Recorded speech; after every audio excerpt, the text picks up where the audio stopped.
우리가 너희에게 구하는 것은 우리 주 예수 그리스도의 강림하심과 우리가 그 앞에 보임에 관하여 영으로나 또는 말로나 또는 우리에게서 받았다 하는 편지로나 주의 날이 이르렀다고 해서 쉽게 마음이 흔들리거나 두려워하거나 하지 말아야 한다는 것입니다. 누가 어떻게 하여도 너희가 미혹되지 말라. 먼저 배교하는 일이 있고 저 불법의 사람 곧 멸망의 아들이 나타나기 전에는 그 날이 이르지 아니하리니 그는 대적하는 자가 신이라고 불리는 모든 것과 숭배함을 받는 것에 대항하여 그 위에 자기를 높이고 하나님의 성전에 앉아 자기를 하나님이라고 내세우느니라. 내가 너희와 함께 있을 때에 이 일을 너희에게 말한 것을 기억하지 못하느냐. 너희는 지금 그로 하여금 그의 때에 나타나게 하려 하여 막는 것이 있는 것을 아나니 불법의 비밀이 이미 활동하였으나 지금은 그것을 막는 자가 있어 그 중에서 옮겨질 때까지 하리라. 그때에 불법한 자가 나타나리니 주 예수께서 그 입의 기운으로 그를 죽이시고 강림하여 나타나심으로 패하시리라. 악한 자의 나타남은 사탄의 활동을 따라 모든 능력과 표적과 거짓 기적과 불의의 모든 속임으로 멸망하는 자들에게 있으리니 이는 그들이 진리의 사랑을 받지 아니하여 구원함을 받지 못하느라. 이러므로 하나님이 미혹의 역사를 그들에게 보내사 거짓 것을 믿게 하시며 진리를 믿지 않고 불의를 좋아하는 모든 자들로 하여금 심판을 받게 하려 하심이라. 아멘. 기도하겠습니다. 은혜가 충만하신 아버지 하나님, 그러한 아침 이 불간 종을 강단에 세우시고 주의 백성들을 불러 모아주셨사오니 하나님께서 이 시간 성령을 저희들에게 충만하게 하시되 특별히 이 부족한 종에게 성령을 갑절로 더하여 주시옵소서. 예수님 이름으로 기도하옵나이다. 아멘. 코로나19 유행으로 인한 제약은 이제 실내에서 마스크를 착용하는 것을 제외하고는 거의 해제되어서 일상으로 돌아갔습니다. 주변에서 코로나에 감염되어서 고생하는 사람들을 보면 우리가 맨 처음에 심각하게 두려움을 느꼈고 또 치사율이 높아서 죽을지도 모른다고 하는 불안감들은 많이 사라지고 지금은 독감이나 또는 독감보다 조금 더 앞서 그런 정도로 우리가 경험하기 때문에 코로나 걸려도 그렇게 심각하지는 않다, 그런 마음의 두려움들을 이렇게 떨쳐버리고 있죠. 그리고 치료약도 이렇게 있고 또 백신도 있고 그래서 우리가 많이 자유로워졌습니다. 그래서 많은 부분들에서 일상으로 돌아갔는데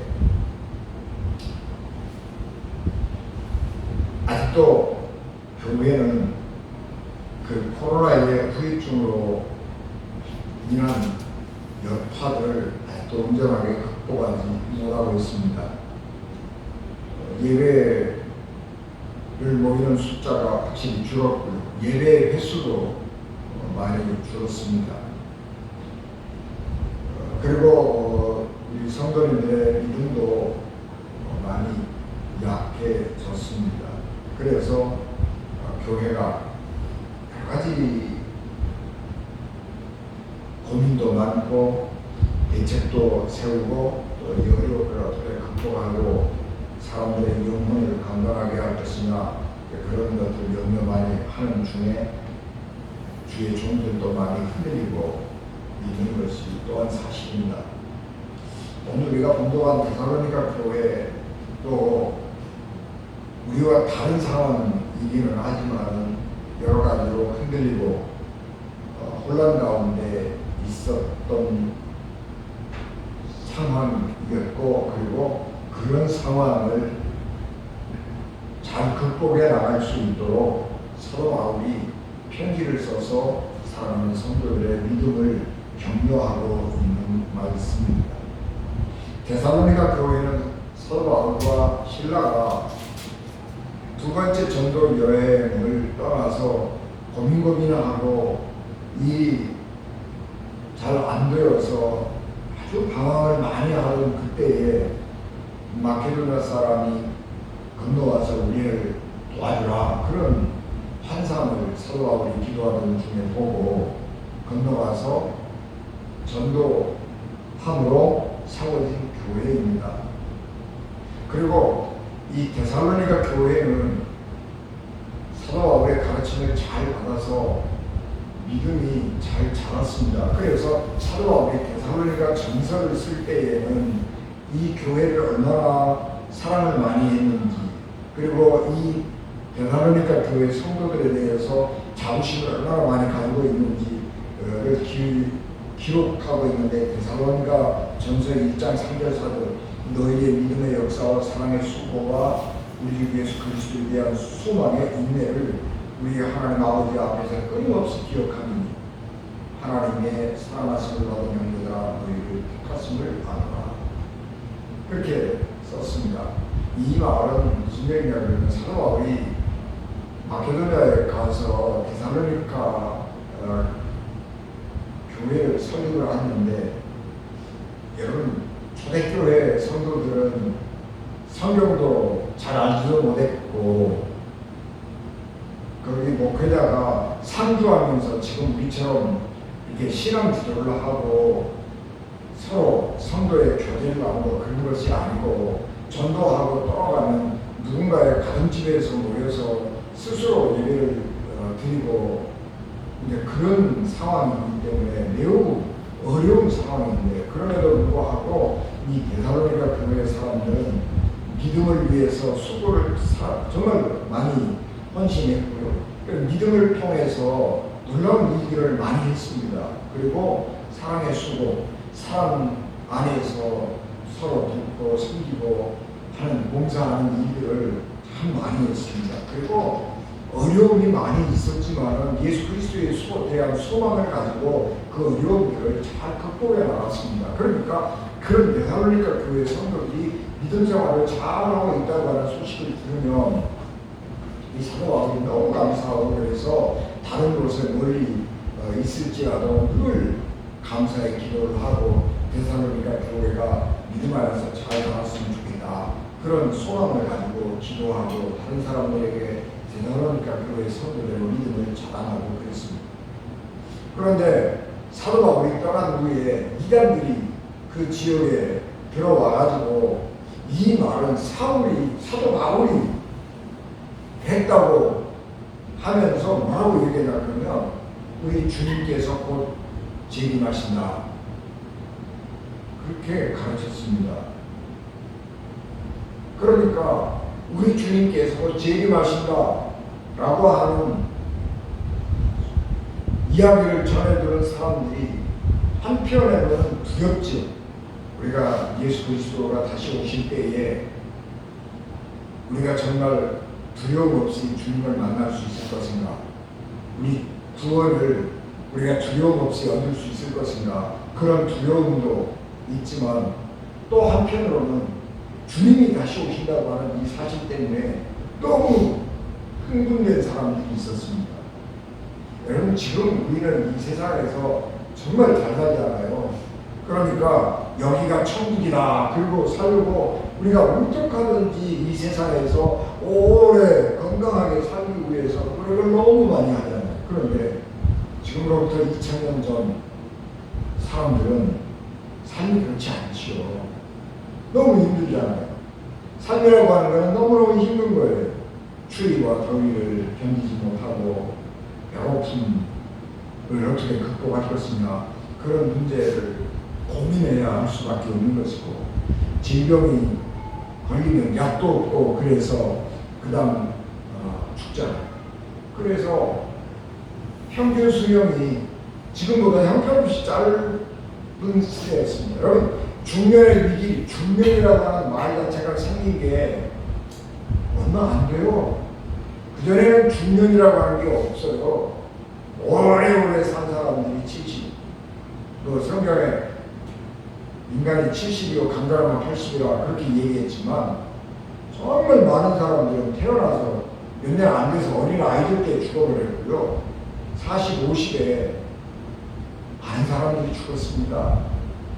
그러니까 그런데다가 또 신분의 차이도 있잖아요. 노예들 많이 있잖아요. 가난한 사람들 너무 많이 있잖아요. 그러니까 야, 주님이 오신다. 그래서 이 세상의 모든 고통이나 아픔들이 완전히 없어지는 신세계에서 살아, 그런 생각을 하면 흥분돼가지고 우리가 주님 오실 날만 기다리자, 이 세상 이거 아무것도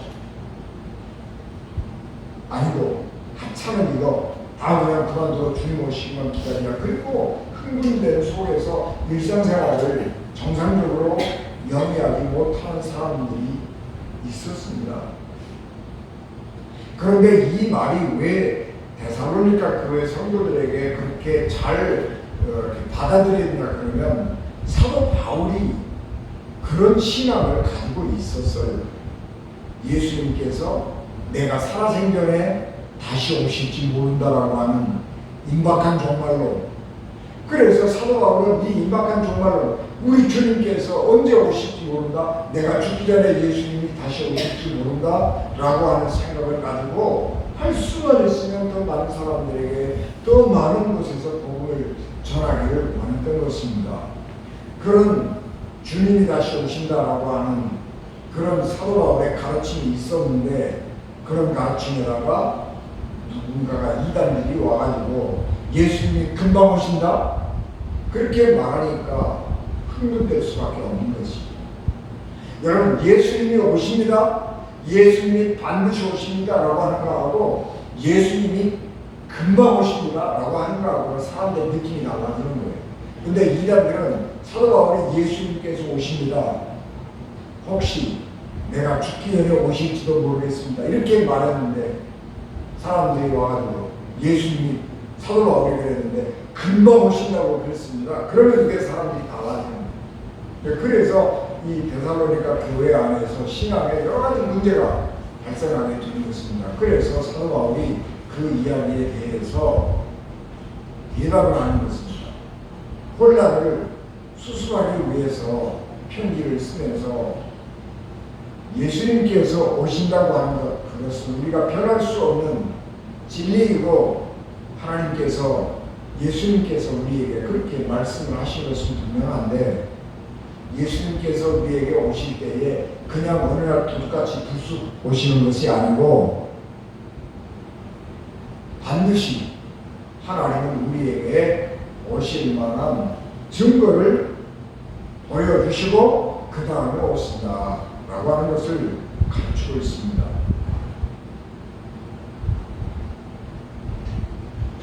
사도 바울이 예수님께서 곧 재림한다라고 할 때에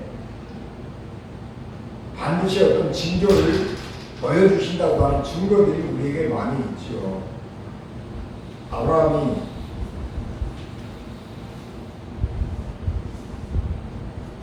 자기 집 앞을 지나가는 나그네들 저뭐 땡볕을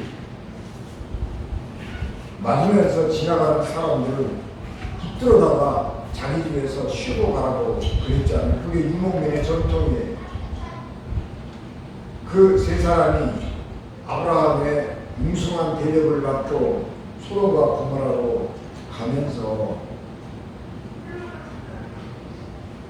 하나님께서 생각을 하시는 것입니다.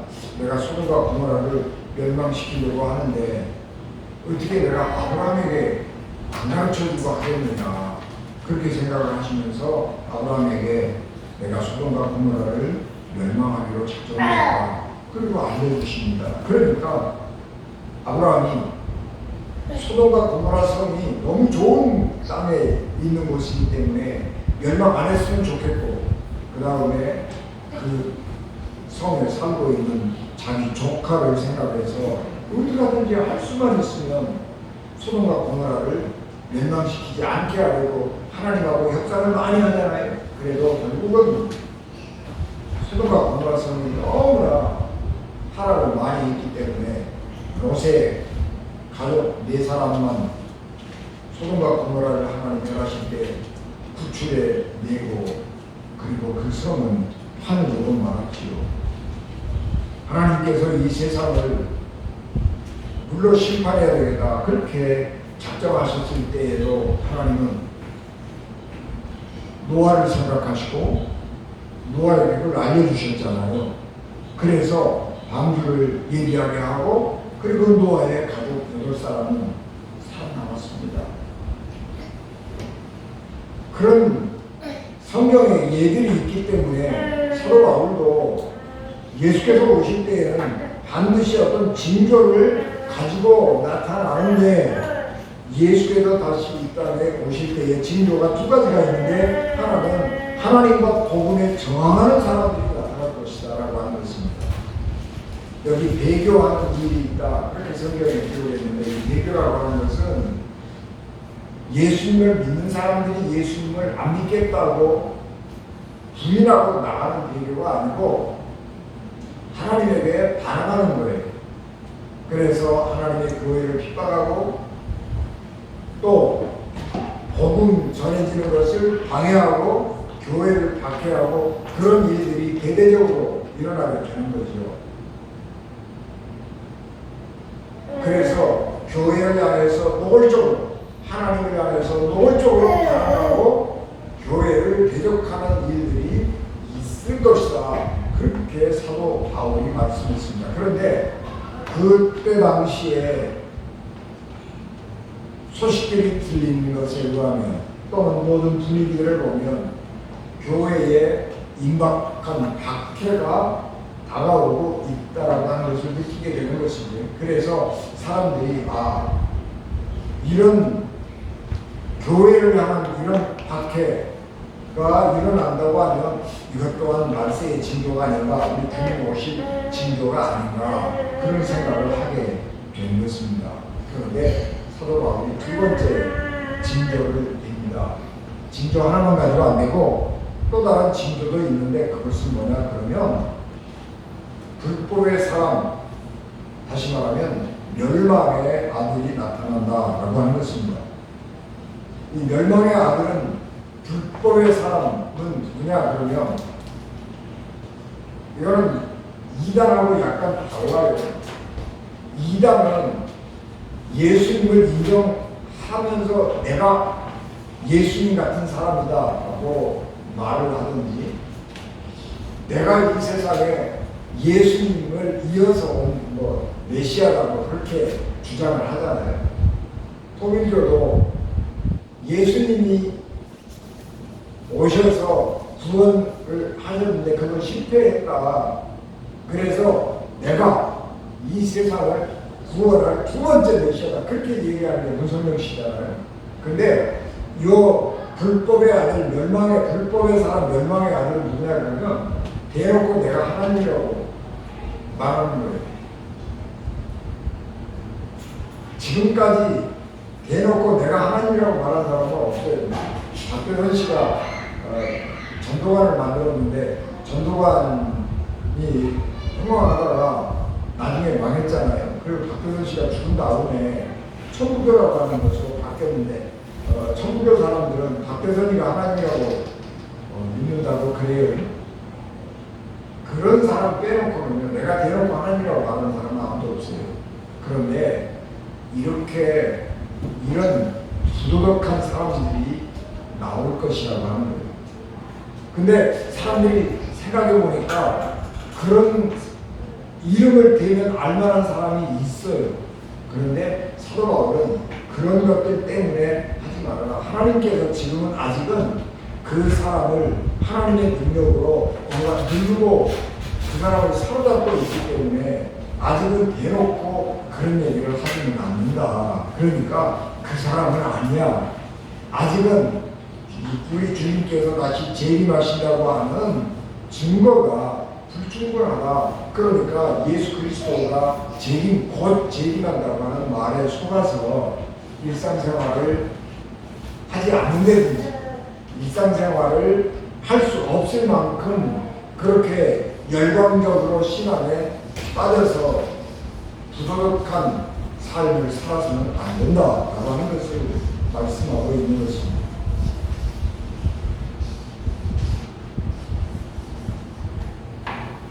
그러므로 우리 그리스도인들은 거짓 가르침에 영향을 받아서 우리의 믿음이 흔들려서는 안 됩니다. 그리스도인들은 잘못된 가르침을 따라서 두려워하다가 흥분해서 일상생활을 포기해서는 안 됩니다.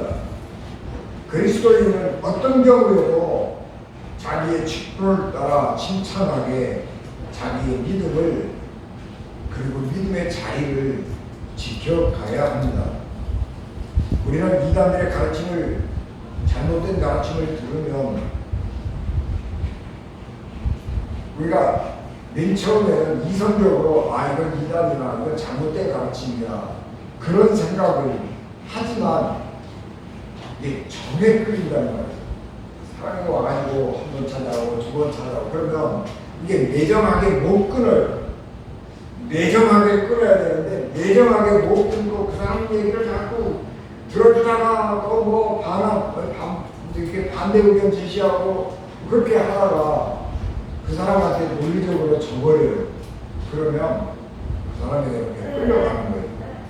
우리는 성경에 대해서 잘 알지 못해요. 그런데 그 사람들은요, 그 부분에 대해서는 아주 교육을 철저하게 받고 온 사람들이에요. 그러니까 우리가 그 사람들하고 그 주제를 가지고 논쟁해가지고는 이길 수가 없어요. 여러분, 이단들이 허술한 사람들이 아닙니다.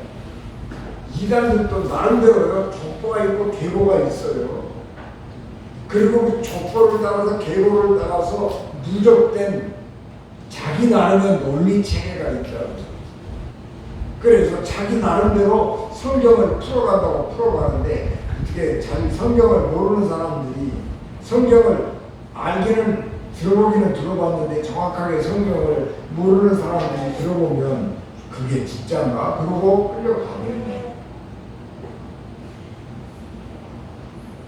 그래서 우리는 그런 이단들의 잘못된 가르침들을 들으면 냉정하게 거절해야 하는 것입니다.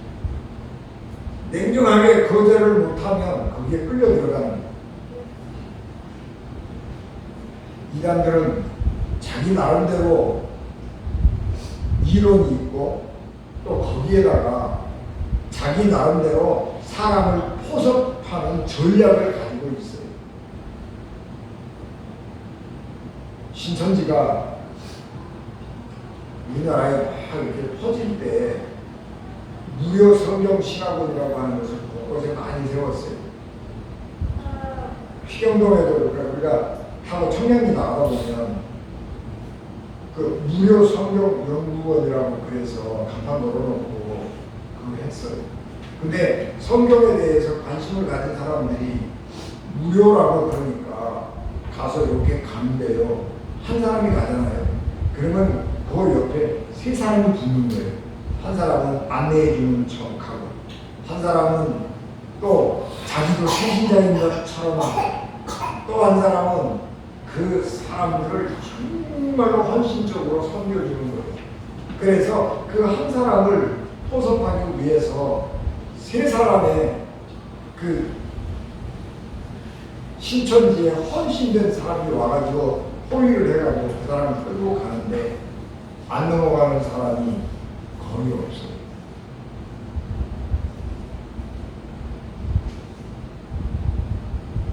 왜 이단들이 그렇게 목숨 걸고 사람들을 포섭하려고 하겠어요?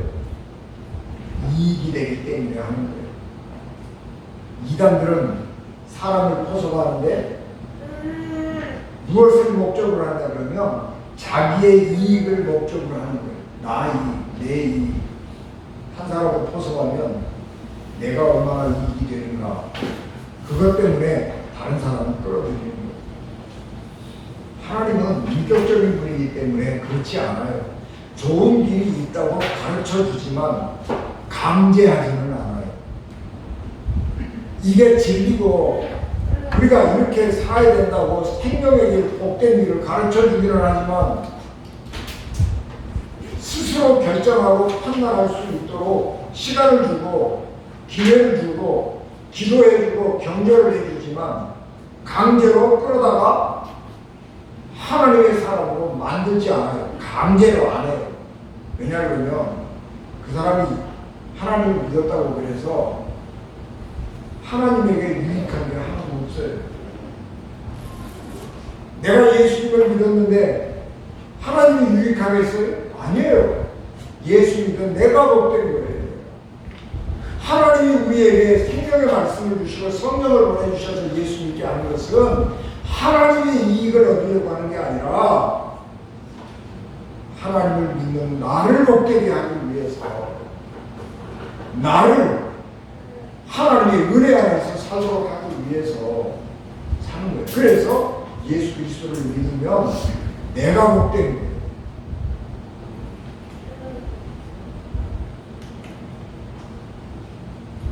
우리가 왜 다른 사람들을 예수 믿게 하지요?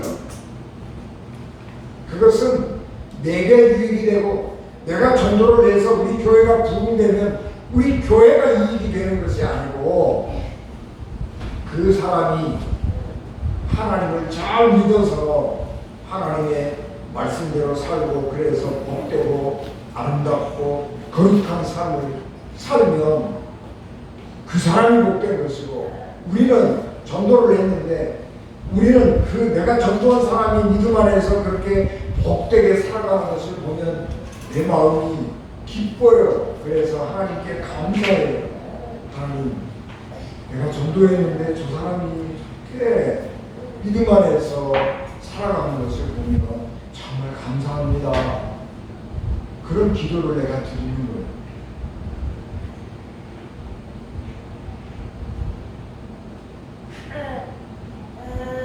우리의 구원은 내가 노력해서 받은 것도 아니고 우리가 주의 재림을 기다리고 기도한다고 그래서 주님께서 빨리 오시는 것도 아니라고는 모든 것은 하나님의 섭리와 하나님의 계획 속에 있는 것입니다. 내가 구원을 받은 것은 하나님의 은혜 때문에 구원을 받은 것이지 내가 노력하고 내가 몸부림치고 내가 힘써서 구원을 받은 게 아니라는 것입니다. 그렇기 때문에 우리는 힘들고 어려운 중에도 기쁨으로 하나님을 믿는 것입니다. 우리가 하나님을 믿으면서도 두려움에 빠지는 것은 우리의 믿음이 잘못되었기 때문입니다. 어떤 사람들이 두려움에 빠지느냐 그러면 내 힘으로 내 노력으로 구원을 얻겠다고 하는 생각, 내 노력으로 하나님의 은혜를 얻겠다고 하는 생각을 가진 사람들이 두려워하는 것입니다. 예전에 신학이 잘못되었을 때는요, 고행을 많이 했어요. 어떤 종교든지, 불교도 많이 했고요, 기독교도 고행을 정말 많이 했어요. 그렇게 해서 내가 구원을 얻을 수 있다고 생각했어요. 그래서 그 옛날에 우리 유행했던 다빈치 코드라고 하는 소설을 보면 고행하는 거 나타나잖아요. 나오잖아요. 그 참 채찍을 가지고 자기는 자기가 때리고요. 이 수도사들이 칼을 차고 이렇게 다니는데 그 칼이 자기 허벅지를 찌르는 거예요. 그런 고행도 하고요. 어마어마한 고행들 많이 있어요. 그렇게 해서 내가 그리스도께 더 가까이 갈 수 있다고 생각했어요. 근데 해보니까 그게 아니에요. 마르틴 루터도요, 내가 하나님 앞에 구원을 얻기 위해서 고행해야 되겠다. 그리고 루터의 기록을 보면 성 베드로 성당에 가서 그 계단을 무릎으로 기어 올라갔다는 거 아니에요. 수도원에서 누구보다 더 금욕 고행을 많이 해서 몸이 견디러 죽을 만큼 고행을 많이 했어요. 그런데 그것 가지고 우리가 구원받는 거 아니에요. 하나님의 은혜로 구원받는 것이죠. 그래서 이제는 고행이라고 하는 것이 우리 기독교 신학에서 그렇게 사라지는 거예요. 남는 게 뭐예요? 절제의 삶이 중요한 거예요. 그래서 우리는 하나님의 은혜를 붙들고 사는 것이고, 하나님이 나를 먼저 택하시고 나를 구원해 주시고 하나님이 그 구원의 손을 놓지 않기 때문에 내가 믿음 안에서 하나님의 은혜 안에서 살아간다고 하는 것을 믿는 것입니다. 내가 애쓰고 수고해서 구원을 얻을 수 있다고 믿으면 두려움이 빠지는 두려움. 사랑과 믿음 그리고 두려움은 어울리지 않는 것입니다. 믿음이 있고 하나님을 사랑하는 사람은 두려움 가운데 사는 것이 아니라 기쁨 가운데 사는 것입니다. 감사를 가슴에 담고 사는 것입니다. 하나님을 사랑하는 사람에게 두려움이 없고 감사와 찬양이 그 속에 있는 것입니다. 신앙생활하면서 두려움 가운데 살아간다고 하면 우리의 믿음을 다시 한번 점검해 보아야 합니다. 우리 그리스도인들이 하는 모든 신앙의 행위는 구원 얻기 위해서 하는 것이 아니라 하나님이 나를 구원해 주셨기 때문에 내가 감사해서 하는 것입니다.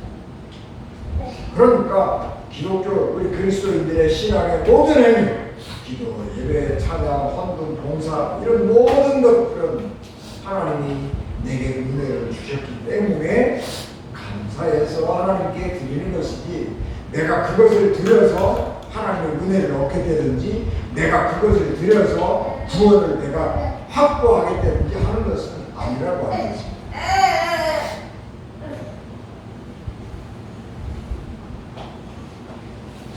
우리를 택하신 하나님은 변하지 않았습니다.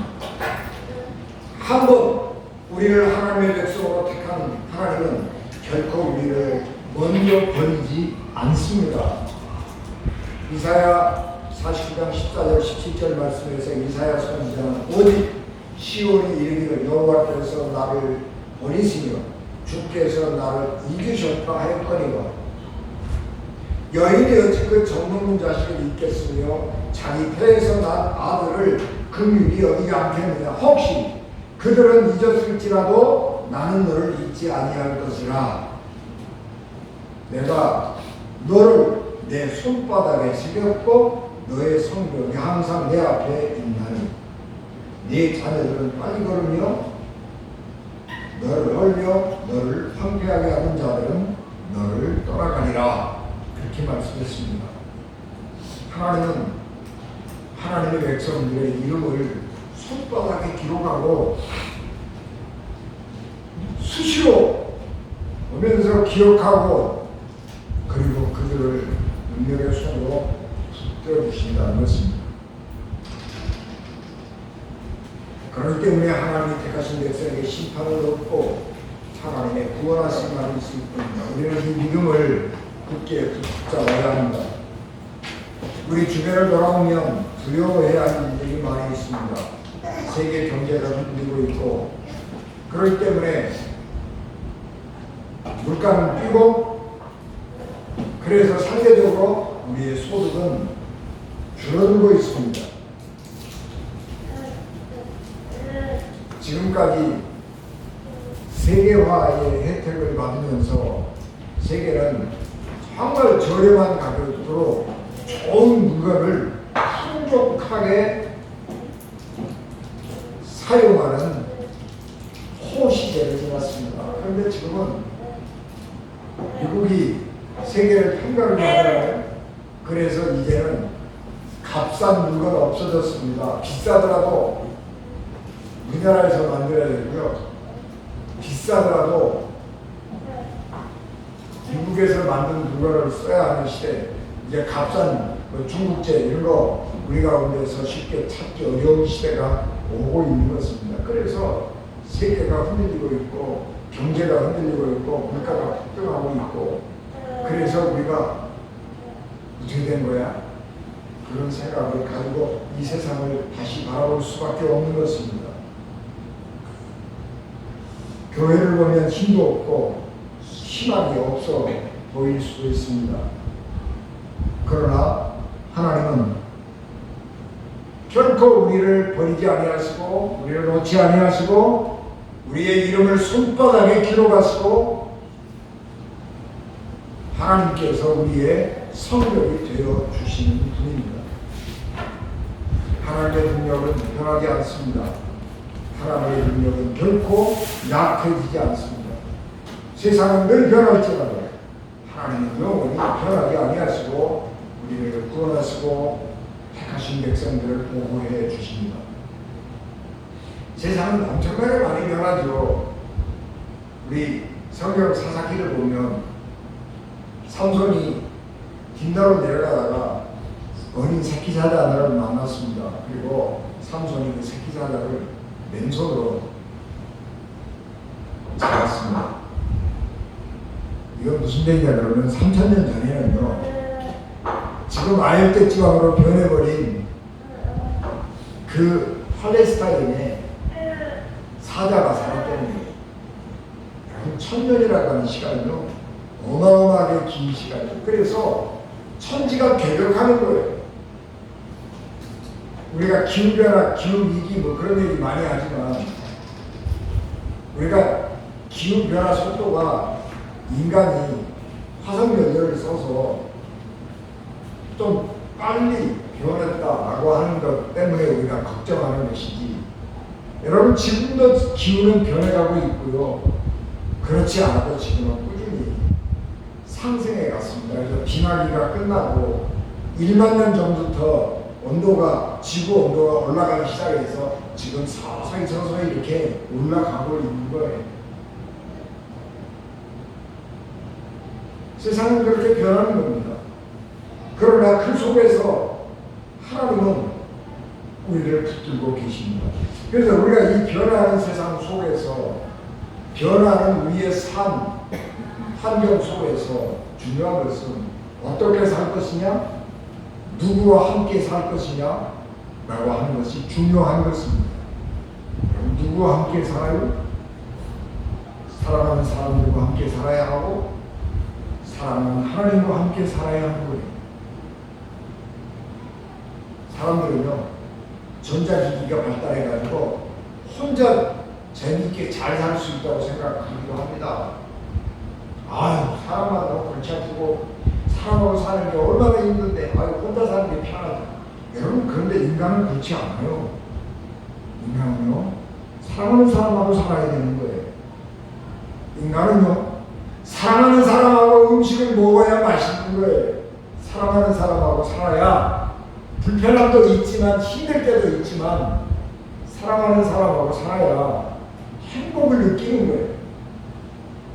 혼자 살면 편할지는 모르지만요, 행복은 없어요. 그래서 하나님하고 살고 사랑하는 사람하고 살고 그러면서 사랑하는 사람들과 맛있는 음식들을 먹고 나누고 그때 우리가 행복한 거예요.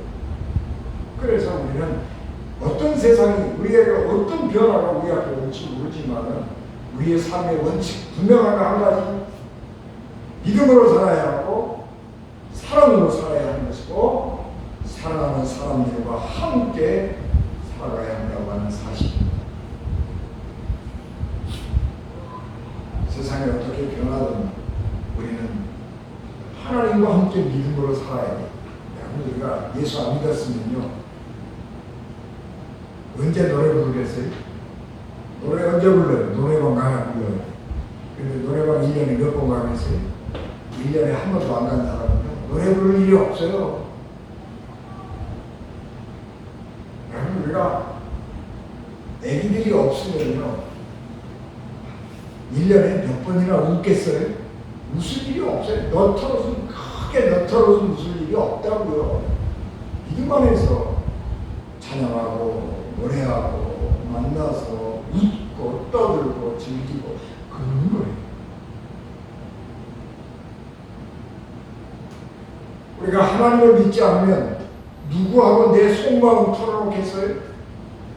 속마음을 누구에게 털어놓겠냐? 하나님 외에는 없어요.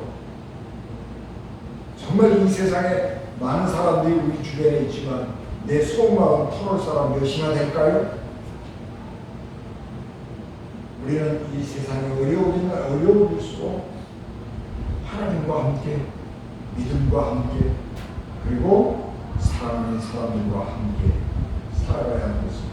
세상의 유혹에 흔들리지 말고 우리를 구원하신 하나님을 굳게 붙들고 믿음으로 날마다 승리의 삶을 사시는 우리 은진가족 되시기를 주 예수 그리스도의 이름으로 축복합니다. 기도하겠습니다. 은혜가 충만하신 아버지 하나님, 주의 넘치는 은총을 저희들에게 충만하게 하옵시고 은혜 위에 은혜를, 능력의 능력을 더하여 주시며 권능의 손길로 우리를 붙들어 주셔서 구원의 길을 가게 하시고 은혜의 길을 갈 수 있도록 저희들을 도와주시옵소서. 예수님 이름으로 기도하옵나이다. 아멘.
하나님 나라로 인도하시는 예수 그리스도의 은혜와 죄인들을 구원하시려고 자기 아들을 십자가에 버리신 하나님 아버지의 극진하신 사랑하심과 성령님의 감동, 감화, 역사, 위로, 교통 내게 주관하시니 예배를 마쳐 돌아가는 사랑하는 성도들 생명과 가정과 기업과 자녀들 위에 피값을 세우시는 위원진 교회 위에 지금부터 영원히 함께 하시기를 간절히 축원하옵나이다. 아멘.